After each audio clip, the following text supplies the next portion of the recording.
Այսպես ուրեմն 235 մետր պետք է իջնենք, որն է սրա պատմությունը, երկու բառով ասեմ, մինչև ներքև։ Ուրեմն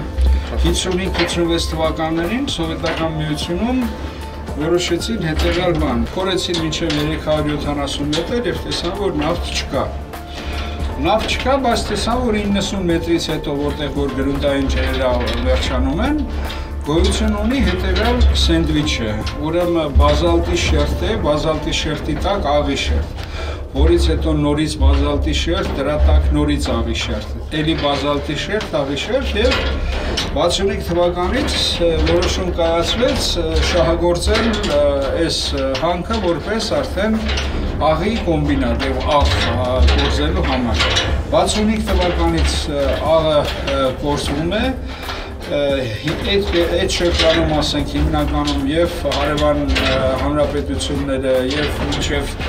ասենք Կրասնոդար այդ բոլոր հատվածները մեր օգտագործում են, դրա համար 24 ժամով աղի կոմբինատը աշխատում է։ Ցավոք սրտի հիմա հարևան հանրապետություններում ոչ մաքուր տեխնիկական աղ են բերում և օգտագործում և Թուրքիայից և Իրանից, դրա համար մեր աղի կոմբինատի աղը մրցունակ չէ, ինչու մրցունակ չէ, որտեղ տեսեք, մենք ինչ տեխնոլոգիաներով ենք անում աղը 235-370 մետր խորությունից, իսկ օրինակ Իրանից բերված աղը վերգետնյա է, մեր Ուրմա լճի չորանալու արդյունքում ստեղծված աղն է, որը որ թեթև մշակման ենթարկելով ուղարկում են։ Իսկ մեր աղի կոմբինատում շվեյցարական գիծ է դրված, աղը սկզբնական շրջանում են քարաղը, որ դուք տեսաք մանրացվում է, բարձրացվում վերև, դա գոլորշացվում է, դառնում են գոլորշու հատիկներ, ջուրը դառնում, դա գոլորշացում է գոլորշու հատիկներ և դրանից հետո բյուրեղացում։ Այս ամբողջ պրոցեսը շատ էներգատար է և շատ աշխատատար է, դրա համար ասենք այսպիսի գին է սահմանում, մոտավորապես 120 դրամ ինքնարժեքն է աղի կոմբինատի աղի 1 կիլոգրամի, որը տալիս են խանութներին, այն դեպքում, որ ընդամենը 70 դրամով ճանապարհներ հետը իրանական աղը հասնում է մեր, ասենք, հանրապետություն։ Դրա համար անմրցունակ է Իրանի աղի հետ, դրա համար հիմա աշխատում են ընդամենը 8 ժամ, 1 աշխատաժամ, որի 5 ժամը մենք վերցնում ենք և կազմակերպում ենք մեր առողջարարական, անձավաբուժական պրոցեսը, որը հիմա կգնանք ես ձեզ ցույց կտամ։ Տանում է տանը աղացների միջոցով աղում և ավելի էժան, քան կոմբինատի աղն է, նա տալիս է, ասենք, երշիկի և թթվի արտադրություններին։ Բնականաբար երշիկի և թթվի արտադրությունները օգտագործելով այս աղը, նաև, ասենք, այն կավը, որ կա մեջը, կավն էլ է լինում, դրա համար նրանց մոտ, ասենք, համը աղի, այն մեր հին աղի համն է, որ ասում են հիմա հին աղի համը չկա, ի նկատի ունեմ, որ այդ կավի մանրունքները չկա մեջը։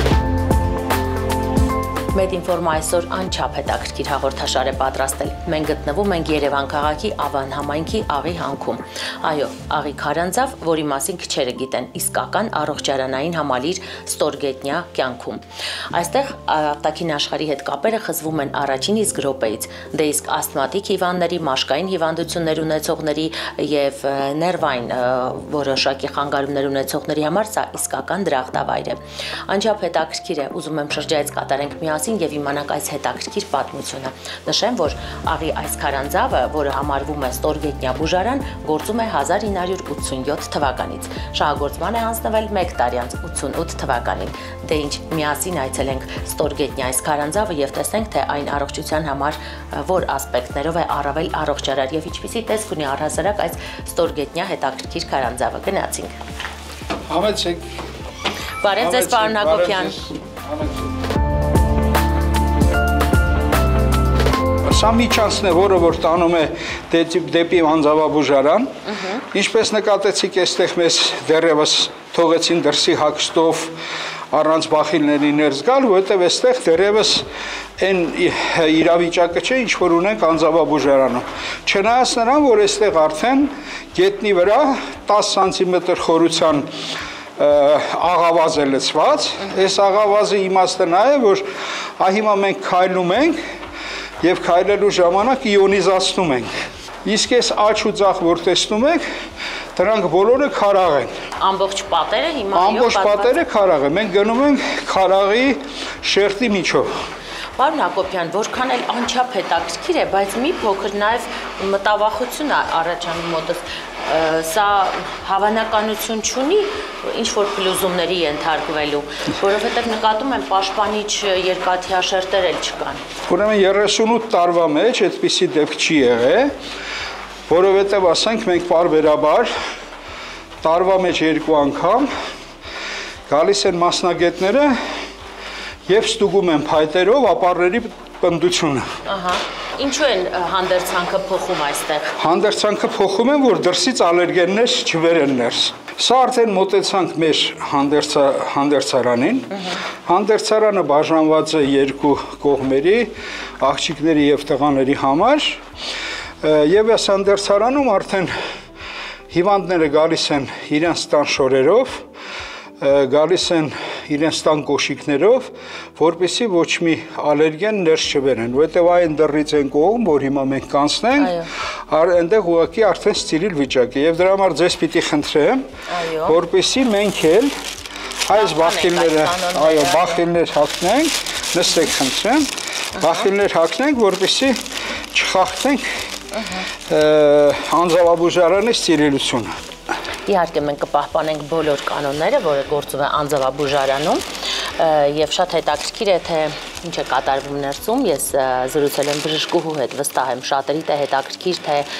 այս անձավը մեր առողջության համար ինչու է այդքան պիտանի եւ ինչու մենք այսքան ոչ տեղեկացված ենք, որ հենց մեր մայրաքաղաքում գտնվում է այսպիսի հրաշալի առողջարան։ Այս դռներից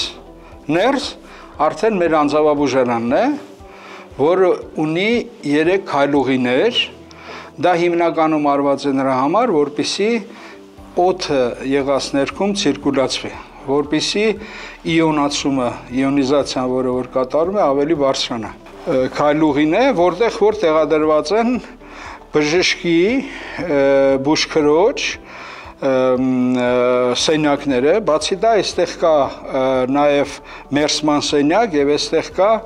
նախկինում օգտագործել են նաև ասեղնաբուժություն, այսօրվա դրությամբ չկա, բայց ամեն դեպքում այս միջանցքը ամբողջությամբ այսպես բանի համար է, որ ասենք քայլեն,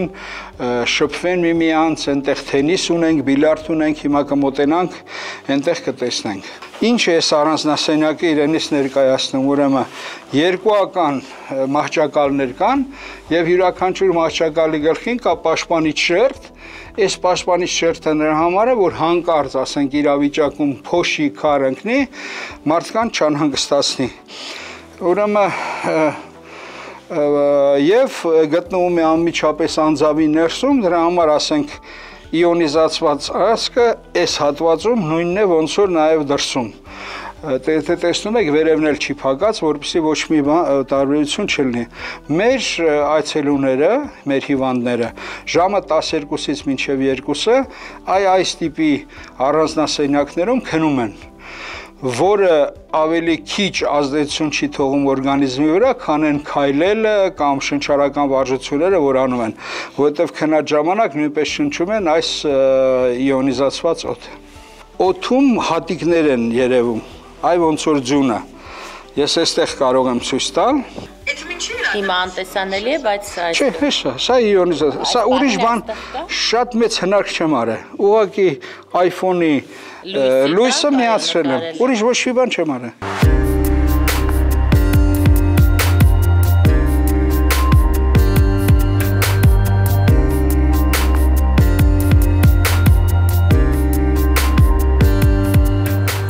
Անձավաբուժությունը կամ սպելեոթերապիան բուժման ոչ դեղորայքային մեթոդ է, որը հիմնված է բնական քարանձավների միկրոկլիմայի վրա կամ աղի հանքերի շահագործման վրա բժշկական նպատակներով։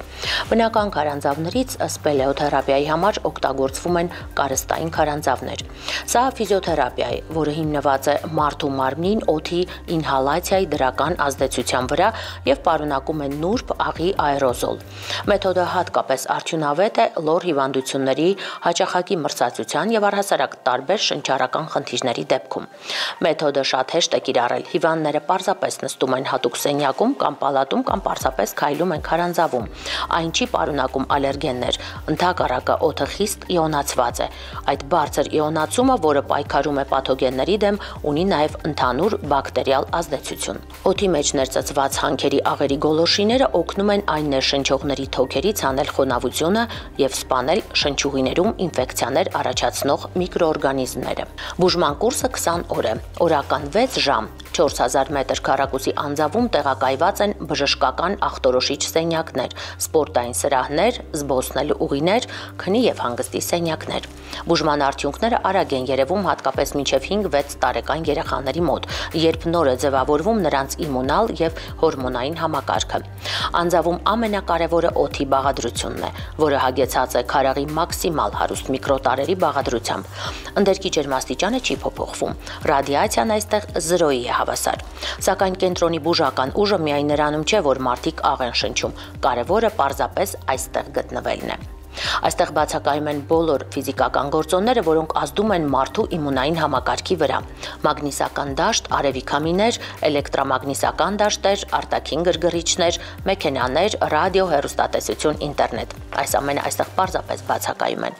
Արտաքին աշխարհի այս փոխազդեցություններից կառուցված բուրգը փլվում, քանդվում է բուժման 20 սեանսների ժամանակ։ Իմունային համակարգը այստեղ ուժեղանում է, հորմոնայինը վերականգնվում։ Հավաքվում է մի նոր, ավելի ուժեղ պիրամիդ, որը իզորու է դիմակայել վերգետնյա աշխարհի ազդեցություններին։ Մենք գտնվում ենք 235 մետր խորության վրա։ Այդքանիչ էլ ենք ստորգետնյա այս անձավը, որտեղ անձավաբուժությունն է հենց Երևանի Ավան համայնքում գտնվող։ Ընդհանրապես անձավաբուժությունը առաջին անգամ նկատվել է 1950 թվականին Լեհաստանում, երբ բժիշկները նկատել են, որ քարանձավում աշխատողները երբևէ չեն հիվանդանում այն ժամանակ այդչափ տարածված պալարախտով, եւ նաեւ նկատել են, որ նրանք բավականին ամուր առողջություն ունեն, քանի որ հենց այս անձավում գտնվող աղը մարդու թոքերից հանում է ավելորդ նստվածքները, այս իոնացված օդը նպաստում է իմունային համակարգի բարելավմանը, շնչուղիներին վերացնում է ալերգենները, դե իսկ այստեղ ալերգեններից զերծ տարածք է։ Այն զերծ է արտաքին աշխարհի բոլոր բացասական ներգործություններից։ Իսկ այս անձավաբուժության կենտրոնը, որ հիմա մեզ այս հետաքրքիր ռելիեֆով եւ կամարաձև ամբողջ աղով պատված պատերով տանող ստորգետնյա անձավը բնականաբար նպաստում է նաեւ ամուր առողջություն ունենալուն եւ քիչ անց մենք կզրուցենք տեղի բժշկուհու հետ, նա մանրամասն կներկայացնի այստեղ տիրող անհրաժեշտությունը, իրավիճակը եւ այլն։ Նաեւ նշեմ, որ սպելեոթերապիան կամ անձավաբուժությունը Հայաստանում այնքան էլ լայն հնչեղություն չի ստացել այն պատճառով, որ տեղեկացվածությունն է քիչ, բայց մենք այսօր փորձելու ենք ձեզ ներկայացնել բոլոր մանրամասները կապված անձավաբուժության հետ։ Դե իսկ գնանք առաջ եւ զրուցենք բժշկուհու հետ։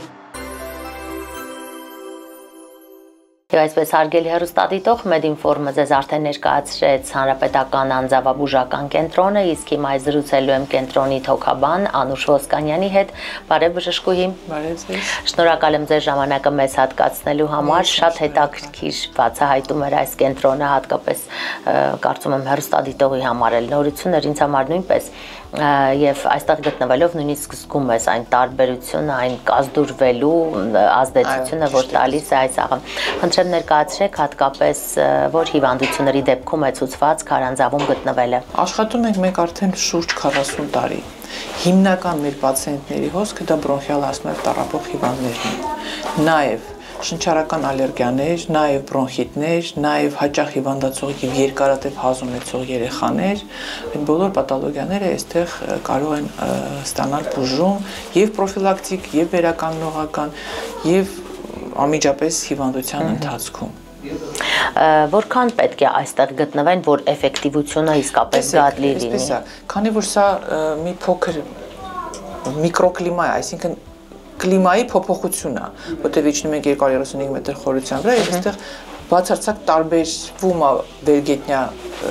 տարածքից մեր այստեղի ֆիզիկական գործոնները եւ դրա համար գործում է այդ ադապտացիայի շրջանը 7 օր է Այսինքն 7 օր պետք է իջնի հիվանդը, օրգանիզմը ադապտացվում է այդ միջավայրին, որից հետո սկսվում է նրա դրական ազդեցությունը եւ հասնում է դա իր գագաթնակետին 20-րդ օրը։ Դրա համար լավագույն քանակը պրոցեդուրաների դա 20 անգամն է։ Եվ ամեն օր, այո, եւ ոչ թե հաճախումները պիտի լինեն ամեն օր, իրար հետևից, դե շաբաթ-կիրակիները չենք աշխատում, միջումներ ցանկալի չի տալ, որտեղ օրգանիզմում ընդհատվում է այդ ազդեցությունը ընդհատվում է որի շնորհիվ եւ մենք ստանում ենք այդ իմունային համակարգի վերակառուցումը օրգանիզմում շնորհիվ այդ գործոնների եւ հետագայում լավացում այդ հիվանդությունների։ Ես կարծում նաեւ հետվիրահատական կամ հետբուժական ռեաբիլիտացիոն շրջանին է վիրահատական այդքան էլ մենք տենց փորձ առանձնապես չունենք,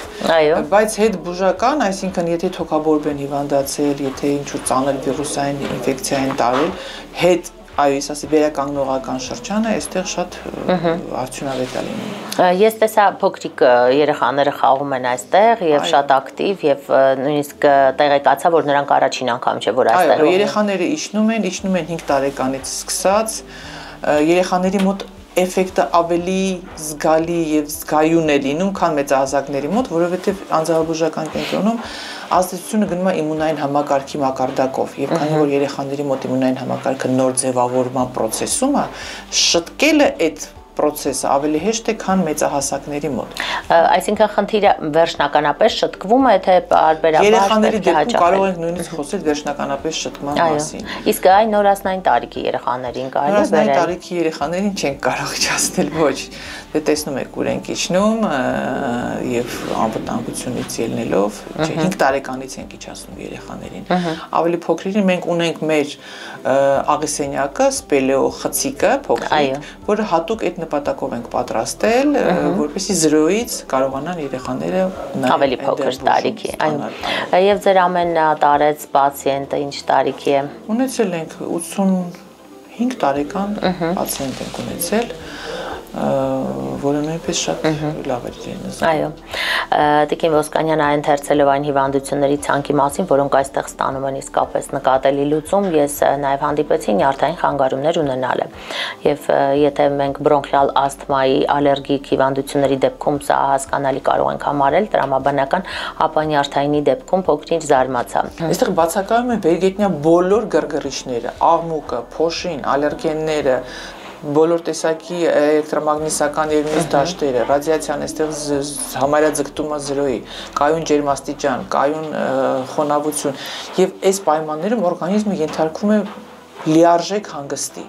Եվ դրա համար նյարդային խնդիրներ ունեցող մարդիկ այո կարող են այստեղ բարելավել հանգստի, հանգիստն է որ ազդում է այստեղ էլի, դրա շնորհիվ նյարդային վիճակները նույնպես կարող են էֆեկտիվ լինել ստրեսները։ Այ պրոցեդուրան լիարժեք ավելի էֆեկտիվ դարձնելու համար ինչ որ բաներ մարդիկ պետք է բերեն իրենց հետ, ինչ ցուցումներ եք տալիս։ Ցուցումներ չկա, չէ՞ ուղղակի փոխվելու հագուստ են բերում, որովհետև մտնում են այստեղ ալերգեններից զուրկ տարածքի եւ փոշիներից եւ վերևի ստերիլություն, այո, միջավայրը դե աղի միջավայրում այստեղ ամեն ինչը ստերիլ։ Փոխվում են իրենց վրայի հագուստը եւ մտնում են ինչ են անում։ Իջնում են նախ բուժական քայլ կա, դե 4000 քառակուսի մետր տարածքը քայլում են, որից հետո ժամը 11-ին, այո, մի քիչ հետո ունենք շնչառական վարժություններ, եթե ուզում եք կարող եք տեսնել, նույնիսկ մասնակցել մեր վարժություններին։ Վարժություններից հետո գալիս է հանգստի ժամ, պարկում են, քնում են, հանգստանում են եւ ժամը 2-ին բարձրանում ենք արտաքին աշխարհ։ Արտաքին աշխարհը վերադառնում ենք այդ հոսքի մեջ գրգռիչների եւ այդպես ամեն օր իրար հետևից հաճախումներ։ Ես կցանկանայի մի փոքր նկարագրեիք, թե ասթմատիկ հիվանդների բրոնխիալ ասթմա ունեցողների համար սա ինչու է այդքան օգտակար, ինչ է տեղի ունենում մարդու օրգանիզմի հետ։ Տեսեք, ժամանակին դեռ սովետական ժամանակ, սովետական միության ժամանակ մենք անում էինք այդպես հետազոտություն, կոչվում է պնևմոտախոմետրիա, արտաքին շնչառությունն ենք որոշում հատուկ սարքի միջոցով, անում էինք միջև իջնելը։ Իջնելուց 15 րոպե հետո, 3 ժամ հետո եւ բարձրանալուց 15 րոպե առաջ։ Հենց իջնելուց 15 րոպե հետո այդ ցուցանիշը լավանում էր։ Բրոնխիալ ասմայի ժամանակ ինչ է կատարվում։ Բրոնխները ենթարկվում են սպազմի։ Այսինքն բրոնխը իր սովորական չափից ավելի նեղանում է, լուսանցքը նեղանում է եւ առաջանում են այդ խզոցները, այդ հազը։ Իջնելուց 15 րոպե հետո բրոնխները լայնանում են։ Այսինքն դա առաջի ազդեցությունն է, որ մի անգամից նկատելի է հիվանդը իրանը սկսում է լավը զգալ, որտեղ ասում է, սկսեցի շնչել, սկսեցի քայլել, որ վերևը 2-3 քայլ չեն կարողանում քայլել, այստեղ բավականին երկար քայլում են։ Եվ դա, քանի որ կրկնվում է անընդհատ իրար հետևից, դա 20-րդ օրը վերում այն արդյունքին, որ հետագա 1 տարին հիվանդը կարողանում է ապրել քչացնելով դեղորայքը, որ օգտագործում ենք, մենք երբեք չենք բացակրում դեղորայքի օգտագործումը, որտեղ աստմանային հիվանդությունն է, որը ուզում է պահպանող բուժում, այսինքն ինչ-որ դեղամիջոցներ կան, որ հիվանդը պետք է կանոնավոր ամեն օր օգտագործի։ Եվ մենք չենք ասում, որ այդ դեղորայքը մի օգտագործեք, անձավաբուժությունը հիմա ձեզ կփրկի։ Ոչ, դա զուգահեռ արվում, բայց անձավաբուժության ֆոնի վրա շատ հաճախ մենք կարողանում ենք նվազեցնել դեղաչափերը, նույնիսկ որոշ դեղորայքները հանել եւ հսկել անձավաբուժության ընթացքում այդ վիճակը հսկելով դուրս են գրվում, որից հետո մենք կապը պահում ենք հիվանդի հետ, հասկանում ենք ամիսների ընթացքում ինչ է կատարվում։ Դրա համար ասմանների ժամանակ շատ էֆեկտիվ է լինում անձավաբուժությունը։ Շատ խորապես ուսումնասիրված չի եւ չեն կարող հասկանալ ինչն է կոնկրետ այս ազդեցությունը թողնում։ Աղի այս միկրոկլիման, աղով հագեցած այս օդը, հա, իոնիզացված, թե նաև այս խորության շնորհիվ, որտեղ սա կոչվում է սպելեոտերապիա, այսինքն անձավաբուժություն, ոչ թե աղաբուժում, այլ անձավաբուժություն։ Այսինքն այստեղ շատ կարևոր է այս խորության վրա գտնվելը։ Դրա համար այդ շատ բազմաթիվ աղի սենյակները, որ հիմա շատ մոդա են եւ կառուցվում են, նրանք երբեք չեն կարող փոխարինել անձավաբուժարանը հասկանալի պատճառներով։ Դե նաև սա բնական է։ Իսկ ամեն ինչի բնականը էֆեկտիվությամբ բնական է եւ այս խորության վրա գործոնները շատ ավելի ճիշտ են հասնում օրգանիզմը։ Ես կցանկանայի բոլոր այն մայրերին, նաև ինչու՞ չէ, մեծահասակներին, ովքեր ունեն այն խնդիրները, որոնց մասին բարձրաձայնեցինք, դուք ձեր խորհուրդը տայիք, երբ այցելել ինչ բոլորին նույնիսկ եթե ոչ մի խնդիր չունեն երեխաները, այլ ուղղակի հաճախ հիվանդանում են, հարփուղ, գրիպ, ինչ-որ վիրուսներ, այցելեն եւ անցնեն կուրս, պրոֆիլակտիկ կուրս անձավաբուժարանում, որովհետեւ դրա շնորհիվ հետագայում մենք կարողանում ենք հրաժարվել ասթմայի ռիսկի զարգացումից։ Շնորհակալ եմ Տիկին Ոսկանյան ինֆորմատիվ հարցազրույցի համար, վստահ եմ շատերը պարզապես չգիտեին այս մասին եւ իհարկե կօգտվեն ձեր բժշկի խորհուրդներից։ Հարգելի հեռուստադիտող, մեկ անգամ եւս հիշեցնեմ, Medinform հաղորդաշարը այսօր եկել է Երևանի Ավան համայնքում գտնվող անձավաբուժական կենտրոն եւ ես զրուցում եի կենտրոնի թոքաբան Անուշ Ոսկանյանի հետ։ Եկել եմ Արենբուրգից, հույր եմ եկել մերն ու Երևան տեսնելու, բայց լսելով հարևաններից խորհուրդը ունեմ մի քիչ առողջական խնդիրներ։ Մենքան երկար տարիներ արդեն դարել է ասմա, կարելի ասել։ Լինում է, որ կարողանում եմ ինձ կոնտրոլերովից անել, լինում է չէ։ Ու խորհուրդով եկել եմ, բայց արդեն տարբերություն զգում եմ։ Առաջ օրերը շատ վատ է իջնելուց, համարյա խեղդվում էի, բայց այսօր արդեն լավ եմ ու որոշել եմ մի անգամ էլ գամ։ Мы сюда уже приезжаем во второй год։ Մենք արդեն երկրորդ տարին ենք գալիս ենք այստեղ եւ մեզ շատ է դուր գալիս։ Որդիս պարզվեց ալերգիա ունի սոճուց։ Առաջ մենք այլ տեղ էինք գնում։ Երևանի իմ գոլեգան պատմեց այս քարանձավի մասին։ Նա ասաց, որ այստեղ գալով կարող է այդ ախտորոշումն անցնել։ Ու արդեն երկրորդ տարին է ողջ ընտանիքով գալիս ենք այստեղ, տարին մեկ անգամ։ Ու մեզ շատ է դուր գալիս այստեղը։ Անձնակազմն շատ լավն է։ Ներկայացնեմ այն պատենտը, որ մենք ստացել ենք եւ մեր աղի լամպերի եւ աղի տաքացուցիչների հետ կապված եւ նրա տարբերությունը կարողանանք հասկանանք դեղատներում եւ այլ վաճառասեղաններում տրամադրվող աղի լամպերից։ Սա հիմալայան աղն է, որը որ շատ տարածված է ամբողջ աշխարհում ոչ միայն մեր մոտ, եւ Հիմալայան աղը հիմնականում ասենք արվում է, ասենք, տարբեր քաշերով 1-ից 2, 2-ից 3, 4-ից 5, մինչև 7 կիլոգրամ կտորներով իոնիզացվում է, նախ նա իոնիզացվել է երկար ժամանակահատվածում եւ հիմա Հիմալայան աղն էլ ասենք ներկայացում է, որ երբ որ լամպը վառվում է, լամպնակալյովնը, որը ասենք ոչ թե այս լամպերն է, որտեղ այս LED լամպերով եթե մեջը դրվի կամ չդրվի, դա միայն դեկորատիվ էֆեկտ է տալիս։ Իսկ եթե մենք խոսում ենք Հիմալայան աղի լամպերի մասին, դուք պիտի իմանաք, որ նրա մեջ մաքսիմում, ասենք, այ մեր սառնարաններում է դրված այսպիսի լամպեր, սա 20 վատ է։ Եվ տեսնում եք, թե սա ինչքան կարող է տաքացնել, իոնիզացնել։ Իսկ տարածքը, որը որ նա իոնիզացնում է, տեսեք ինչ փոքր տարածք է։ Այսինքն նա իոնիզացնում է միայն այս հատվածում։ Մնացած հատվածում չի կարող, քարը տաքանում է թեթևում։ Հիմա եկեք համեմատենք մեր աղի լամպերի հետ։ Մեր աղի լամպերը 4 տիպի են սեղանի լամպերը, եւ հիմա տեսեք, մեր աղի լամպում դրված է 100 վատանոց լամպ։ Հիմա այս 100 վատանոց լամպը, երբ որ ես ասենք ուժեղացնում եմ, տեսեք ինչ է։ Ինչ ձևով է, եւ սա տաքանում է, ձեռքդ որ սրա մոտ դնես ոչ մի բան չկա, իսկ խնդրում նայեք, սա ինչ աշճան տաքացնում է։ Հիմա բացի նրանից, եթե սա իոնիզացնում է այս փոքրիկ հատվածում, այս քարերը վերևը տեսակ, որ սենց շարված է, ասենք մակերեսը, որտեղ որ իոնիզացումը կատարվում է, մինիմում 10-ից 20 անգամ ավելի մեծ է, քան ասենք այն փոքրիկ հատվածը, որ այստեղ կար։ Այսինքն իոնիզատորը մեր մոտ 20 վատի փոխարեն 100 վատ է, այսինքն 5 անգամ ավելի բարձր է, եւ տարածքը մակերեսը, որով իոնիզացվում է, էլի ասենք մի 20 անգամ ավել է, քան այս փոքրիկ հատվածում կարող էր լինել։ Ոնց են աշխատացնում, ասենք տանը, քանի որ այս բանն էլ լույսն էլ կարող է աչքերին վնաս տալ, խանգարել, ուրեմն ինչ են անում մեր հիվանդները, ինչ է երաշխարում։ Երբ որ հիվանդը պետք է մտնի ննջասենյակ քնելու, մոտավորապես մի կես ժամ, մի ժամի չափ, ասենք, այսպես տաքացվում է, լավ իոնիզացվում է շրջապատող աղը, որից հետո երբ որ հիվանդը պարկում է քնելու, արդեն սա իջացվում է, եւ որ իջացնում ես, արդեն դառնում է նաչնիկ։ Սրա լույսը քարերը պատած պայմաններում շատ ավելի փոքր է, քան ձեռքի հեռախոսի լույսը, որը որ դրված է լինում լիցքավորման։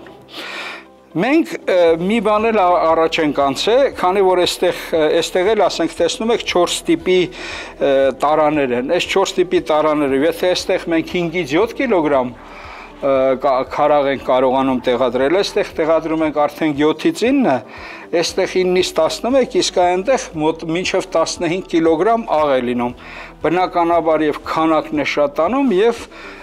մակերեսը, շփման մակերեսը։ Իսկ հիմա որ տեսնեք, թե 150 վատանոցը ինչ է դառնում, ապա մոտեցեք, տեսեք, թե ինչ է լինում։ 150 վատանոցը այսպիսի իոնիզատոր է դառնում։ Հիմա այն 150 վատանոցին մոտեցրեք, ձեռք չեք կարող ձեռքերով մոտեցնել։ Սա իոնիզատորն է։ Եվ որպեսզի այս իոնիզացիան, ասենք, ավելի հզորացնենք, այստեղ դնում ենք մետաղական չժանգոտող մետաղից քերիչ, որը որ ասենք ուղակի անմիջապես ասենք հաղորդում է եւ անում։ Դրա համար հայկական արտադրության չէ, ոչ, սա պարսեվան արտադրում են Հիմալայան աղն է։ Մեր մոտ այս գույն չունի, սա մերն է, բայց ցավոք սրտի սրա մեջ էլ ասենք 20 վատանոց պիտի լինես, որովհետեւ եթե ուզենամ ես այս լամպը, օրինակ 100 վատանոցը կամ 50 վատանոցը դնեմ սրա մեջ, սրա չափը պիտի լիներ եւ ասենք մի այսքան, իսկ այսքան եղած ժամանակ արդեն սա 15-20 կիլոգրամանոց քար է, որը ուղղակի տեղից շարժել է վարհանարել։ Սա ինչքան կարելի է միացրած թողնել։ Առանց սահմանափակումներ։ Մերն էլ առանց սահմանափակում է, այդ որ ես ասում եմ գիշերը քնելուց առաջ իջացնել, որ աչքերին չխանգարի, որ ասենք հանգիստ քնվի։